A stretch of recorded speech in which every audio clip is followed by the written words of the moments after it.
harm that shutdowns caused hardworking Americans. But now we can all see very clearly that was always based on politics and not principle, because they have thrown the principle out the window. And yesterday, there was an article from The Hill that laid bare that very fact. A Democrat senator was speaking anonymously and admitted, quote, people are going to get hammered if they vote for the House passed bill to reopen the government. The clean, nonpartisan CR, they're going to get hammered. Another insider said in that same story, quote, we would have enough votes to reopen the government if people were not terrified of getting the guillotine, okay? They mean it metaphorically, but in a political sense, that's exactly what they're concerned about. And think about the fact that we're just laying out here. These are simple facts. We come out here every morning and remind the American people of what's going on. Do not let them distract you from the facts.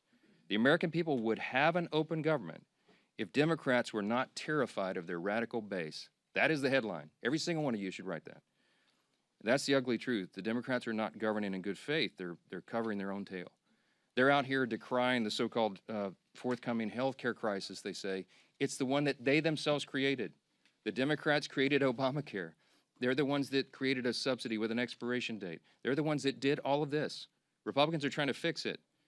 And they're trying to blame Republicans for the crisis they themselves created. They cry foul when we won't bail them out of their own shutdown. I don't have anything to offer, as I've explained. I don't have any partisan priority I can pull off of the CR to make it more palatable for them.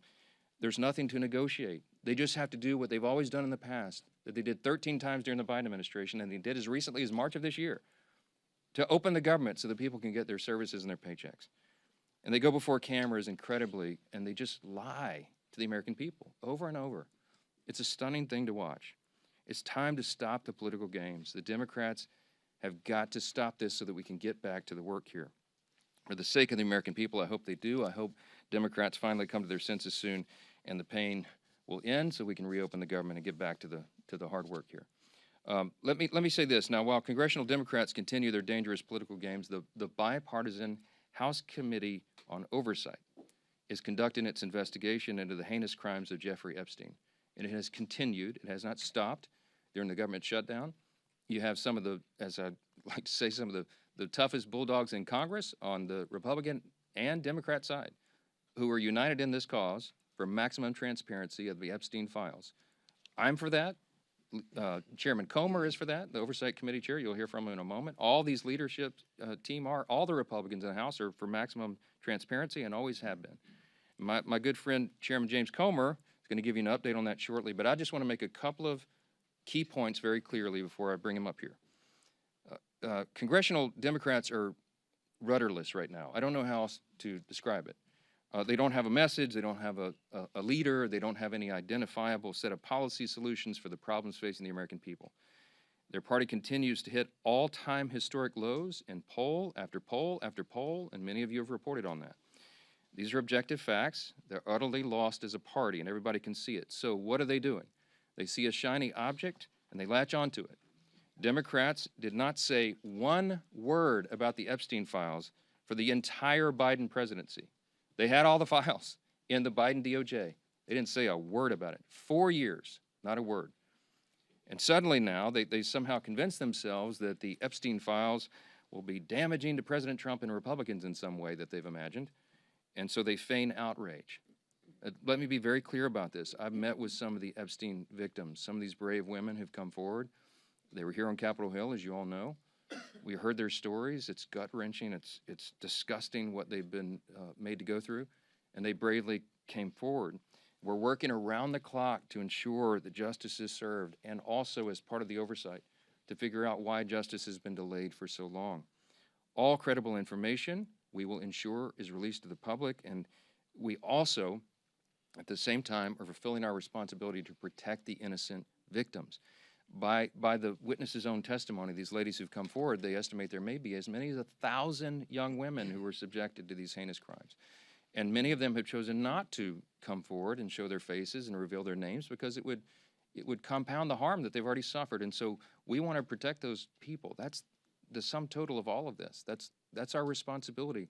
And short of that, we want maximum transparency. And that is exactly what the American people are getting right now. That oversight investigation, they're working around the clock. And here's what the latest update, if you're not keeping track. They have now subpoenaed and released 43,000 pages of documents. They have subpoenaed and released DOJ and Epstein estate documents, with more to come. They've issued 11 deposition subpoenas, and they've released Bill Barr's deposition transcript. Just a few days ago, they released the transcript from the interview with Alexander Acosta. They requested and begun to receive suspicious activity reports from the Treasury Department, and the department is fully cooperating in that. And they published letters from Eric Holder, Merrick Garland, and James Comey stating they had no knowledge or information related to the committee's investigation. Those documents include the ones that were released on Friday of last week, okay? The Epstein estate documents include his personal phone logs, his travel logs, his financial records, the ledgers that many people have been wanting to see, and even his daily calendar. The investigation and continued document release is ongoing even as we speak. And let me say this clearly as well. The bipartisan House Oversight Committee is already accomplishing what the discharge petition, that gambit, sought, and much more. The Epstein estate files that have been this new treasure trove, the third batch of information released right now, was not even included in the discharge petition. Didn't even think of it. And again, the investigation is bipartisan, it's nonstop, and it's far broader in scope than what is covered by the discharge petition, and has already yielded significant results. Unfortunately, some Democrats, and sadly even a couple of Republicans, have tried to make this a political issue. They seem to be more interested in trying somehow to lay a glove on the president than in securing justice for these victims, and I think that is shameful. But as Chairman Comer will tell you, the work of the bipartisan investigation continues, and we brought him here to share with you some of those thoughts. Chairman Comer, thank you for your hard work, and take it away. Thank you. Well, thank you, Mr. Speaker. As Speaker Johnson already said, today marks the 21st day of the Schumer shutdown. Democrats' political games are hurting hardworking Americans. This week, essential federal workers won't receive their paychecks because Democrats voted against paying them. That includes Border Patrol, CBP agents, TSA, FAA staff, DOD civilians, FEMA responders, and Capitol Police officers. The overwhelming majority of Americans oppose this Democrat shutdown. Democrats know it, so they're trying to distract from the fact that they shut down the government by pushing a false narrative about President Trump and Jeffrey Epstein. Let me be clear. No one is protecting Epstein or his associates. The House Oversight Committee is conducting a thorough review of the federal government's handling of the Epstein investigation, one that goes far beyond the discharge petition the legacy media is obsessed with. To date, the Oversight Committee has released over 43,000 pages of documents and issued 13 subpoenas. We've conducted a deposition with former U.S. Attorney General Bill Barr and a transcribed interview with former U.S. Labor Secretary Alex Acosta. I don't think I need to remind anyone in here, they are both Republicans and both former cabinet secretaries in the Trump administration. And guess what? Those interviews completely debunked the Democrat smear against President Trump. Barr stated that there was no evidence that President Trump was involved in Epstein's criminal activity. Acosta confirmed there was no contact with President Trump during the Florida case. No link, no conversations, nothing. Despite these facts, Democrats, especially Ranking Member Garcia, continue to spread lies about President Trump, and they are lies. They're infected with an incurable case of Trump derangement syndrome. Oversight Committee Democrats post daily about Epstein. In fact, they've posted or reposted about Epstein nearly 60 times on X since the shutdown began. You know how many times they posted about essential federal workers not receiving paychecks because they voted against funding the government? Once. They've posted about that once on the Democrat Oversight Committee and over 60 times about Epstein. You see where their priorities are. Let's be clear. Democrats don't care about transparency or accountability in this matter. The evidence we've gathered does not implicate President Trump in any way. Public reporting, survivor testimony, and official documents show that Bill Clinton had far closer ties to Epstein. We're working to bring former President Clinton in for a deposition, but the Democrats aren't helping one bit. You would think, since we've already brought 2 former Trump cabinet secretaries in, they would be willing to bring in a Democrat who's had publicly a far closer relationship with especially Maxwell and Epstein. So why is that? That's a question every reporter should be asking Ranking Member Garcia and every Democrat on the committee. Why aren't you helping to bring Bill Clinton in for an interview and deposition just like we brought in Barr and Acosta? The Oversight Committee remains committed to accountability and transparency for the American people and for Epstein's victims. Our investigation has not stopped during this shutdown. We've released more documents just this past Friday. Democrats need to stop playing games and vote to reopen the government. With that, I yield back to the speaker. Thank you, Chairman Comer, and truly appreciate the hard work you continue to do to get the facts out. And that's what this has always been about. We want to continue to get those facts out, and your committee has been working tirelessly to do just that.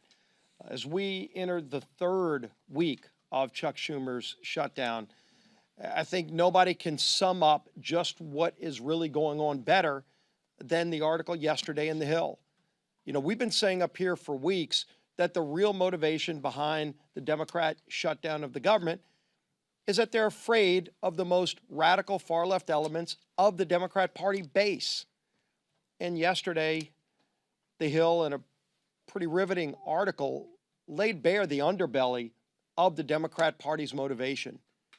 It truly is fear of their own party's base that has driven the Democrats, especially in the Senate, to shut down the government. It's a calculated decision. And the continued votes, including yesterday, to keep the government shut down has been a direct result of the fear Democrats continue to have of their own party's base. Some of the most radical elements that you saw at the Hate America rally. We showed it up here on this dais yesterday with some of the most vile things that you saw. Many people that were holding signs calling for the death of the President of the United States. That's who Democrats in the Senate are most afraid of. And they're willing to inflict pain on millions of American families. And I think it's very important to understand what they're saying. There was one Senate Democrat aide who said people are going to get hammered by their liberal base if they vote to open up the government.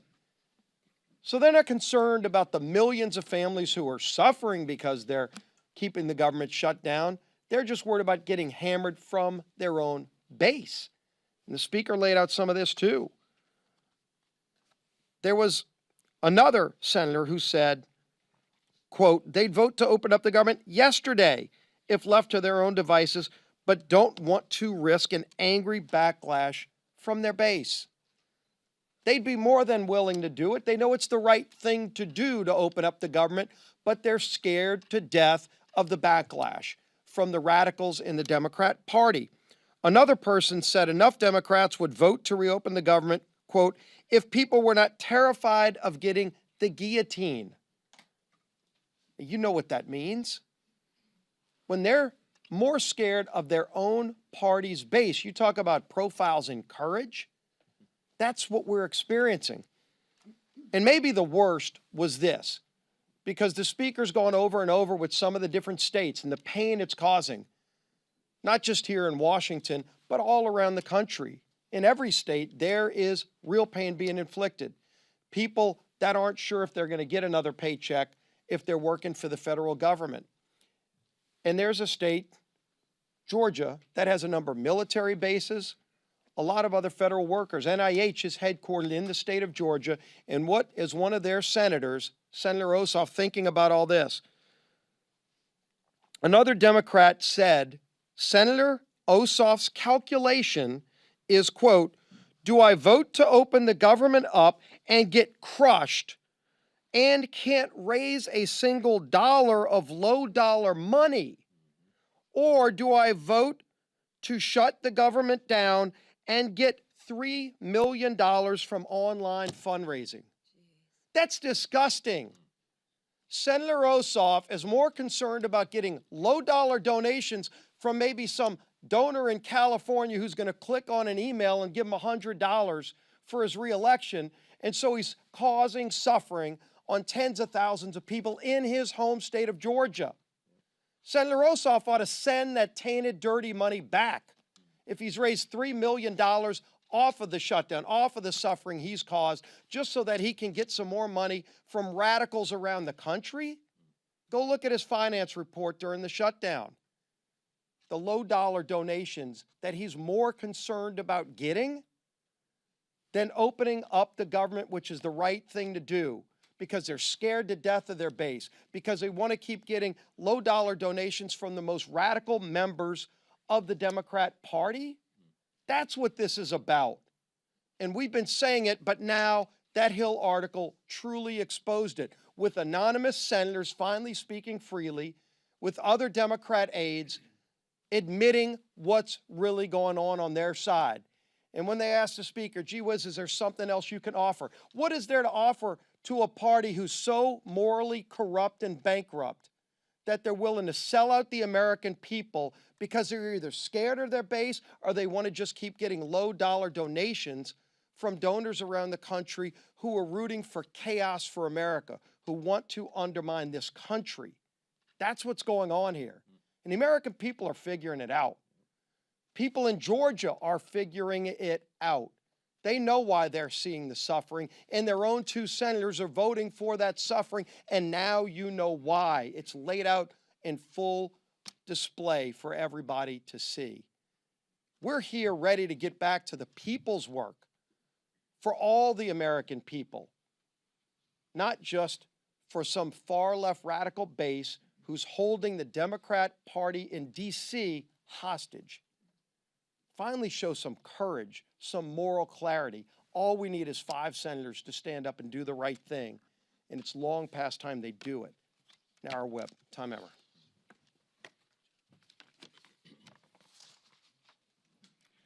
Welcome to day 21 of the Democrats' shutdown, where Democrats have now voted 12 times against funding our government. Why is that? I'm going to read the same quotes from those anonymous Democrats. People are going to get hammered if they vote for the House-passed bill. A second person familiar with the political dynamics said centrist senators are fearful of breaking with leaders while party activists are planning the anti-Trump rallies. Another one, we would have enough votes to reopen the government if people were not terrified, as Steve and both Mike have pointed out, of getting the guillotine. Another Democrat strategist said the main driver is fundraising, which Steve just went over. Do I vote to open the government up and get crushed and can't raise a single dollar of low-dollar money? I mean, it's amazing, Steve. This is what it's all about. And this is what everybody in this room should be reporting every single day. They should be held accountable for this type of behavior, because it is having serious consequences all across the country. Real Americans are getting hurt while these political elites in the defunct Democrat Party are playing political games. Border Patrol agents are being forced to go without mission-critical funding. Low-income families, nutrition assistance benefits like SNAP and WIC are being jeopardized, all so these Democrats can appease their radical pro-terrorist wing. That is what they are. You saw it. And anybody who wants to push back, then they should disavow any connection to people who are calling for the death of any elected official, let alone the President of the United States, which they seem to be fine with, or this Attorney General candidate in Virginia. They won't even do that. This is a party without a message, without a leader, and without a future at this point. They are well on their way to being left on the ash heap of history. It's despicable, and it's downright wrong. We've got news for Chuck Schumer and the soon-to-be former leader of the Democrats in the House. Your Hate America rally is over. It's past time for you to stop thinking about yourselves and start thinking about the people that you were hired to serve. The American people are not and should not be pawns in your shutdown games, and they should not be forced to suffer just so you can play politics here in Washington, D.C. Put an end to this madness, pass our clean CR, and let's reopen this government immediately.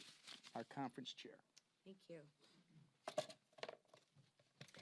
Well, good morning, everybody, and thank you, Mr. Comer, for being here. Again, don't let the facts get in the way of a good story, right? Our side, a lot of facts. The other side, more headlines than anything, right? Press the other side on the facts, because the facts speak for themselves, no different than Chairman Comer laid out with all the work that he's doing, and transparency, right? It's been 1 month since House Republicans passed a bill to keep your government open. And how did Democrats celebrate? Well, they partied with communists and socialists who hate America, right? While Democrats were marching with their radical mobs, Republicans were actually meeting with Americans, listening, helping, and working. Let me give you a few examples. Congressman Siscomani visited a food bank helping families with food insecurity. Congressman Rick Allen stood with veterans left in limbo by the Democrats' political games. And Congresswoman Nicole Malliotakis thanked U.S. Park police officers while they worked without pay. That's the contrast. Because as the leadership team behind me said, I'm sure those low dollar amounts that they're raising, they're probably giving those monies back to the food banks and those people, right? No, they're putting it in their pockets. Republicans are working to help constituents navigate the chaos Democrats created when they chose to shut down the government. And the government and a shutdown should never be used for more wasteful spending. Democrats are performing for their radical audience. We see it time and time again. One side shows up for the American people. The other side shows off for their social media. The bottom line is this: Democrats are not fighting for you. They're fighting for the most radical 1% of their base. And of course, that low dollar fundraising number. They're also leveraging the shutdown to demand $1.5 trillion in wasteful spending, climate pet projects in foreign countries, and health care for illegals. But Republicans won't cave. We won't fund the waste, fraud, and the abuse that the Democrats so violently and vehemently advocate for. We won't hand your tax dollars to illegals. Those are your tax dollars. And we won't let radicals dictate America's future. So it's time for the Democrats to wrap up the photo shoots and end the who's more radical contest and vote to reopen the government. Let's get the government reopened for our troops. Let's get the government reopened for our families. And let's get the government reopened for the American people. Thank you. Questions? Far right, yes, sir. Yeah, a CR is only one way to fund the government, and some of your members are kind of uncomfortable with being out on recess for a month. So why not bring everybody back, work through the appropriations that you haven't passed yet, and sort of do an end run around Hakeem Jeffries? Yeah, so couple things. First of all, 99.5% of the House Republicans understand exactly what we're doing. They agree with it. We talk regularly. We'll have another conference call later today.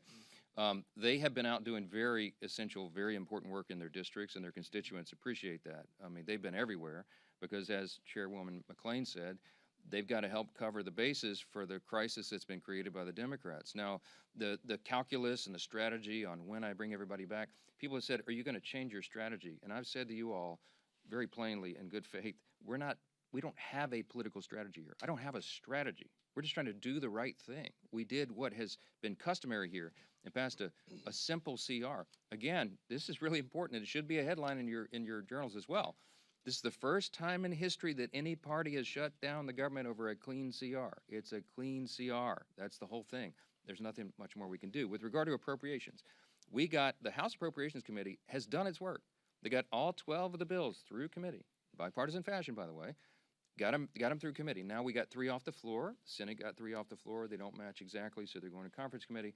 The appropriators are working during this period when we're not here on the floor. They're working and coordinating amongst themselves across the aisle and across chambers to get the next batch of approach ready and teed up for House passage. As soon as we get back to regular legislative session, we look forward to doing that, and the clock is ticking. Remember this as well. The CR was set to November 21st. Was that a random date? No, that date was chosen by Republicans and Democrat appropriators, decided upon to allow for 7 additional weeks so they could finish the job that you just asked about. Right now, the great irony is the Democrats who say they want everything to be done, they are the ones that are eating up the clock. They're preventing that very thing from happening. So many of you have asked me in the hallway, is November 21st going to allow enough time? That's becoming a very dicey prospect right now because we need every single day. Now, the appropriators are working right now. As we speak, they're working on it. I myself have spoken to appropriators in the Senate on the Democrat side. I mean, we're trying to prepare this work and to get it done as soon as possible, but it is true that the pressure gets turned up every day of the calendar that's eaten up by the Democrats' political nonsense. Back row, yes, sir, on the best. CBS News is out with reporting this morning that a pardoned January 6th rioter was charged and arrested this week with threatening to kill Hakeem Jeffries. Do you have any reaction to that? Terrible. That's the first I've heard of that. I don't know anything about it. But anybody who threatens to kill any political official, we denounce it absolutely. They ought to have justice fall upon their head. All right? How about that? Yes, sir. Second row right here. Thank you, sir. The Senate has sort of had this will they, won't they relationship with a Russia sanctions bill that has overwhelming bipartisan support. Would you like to see the Senate have a more accelerated timeline? And if they pass it during the shutdown, would you bring the House back to vote on it? Well, I don't anticipate it'll be passed during the shutdown, but there is a big appetite among Republicans, House and Senate, I can tell you, for tough sanctions on Russia.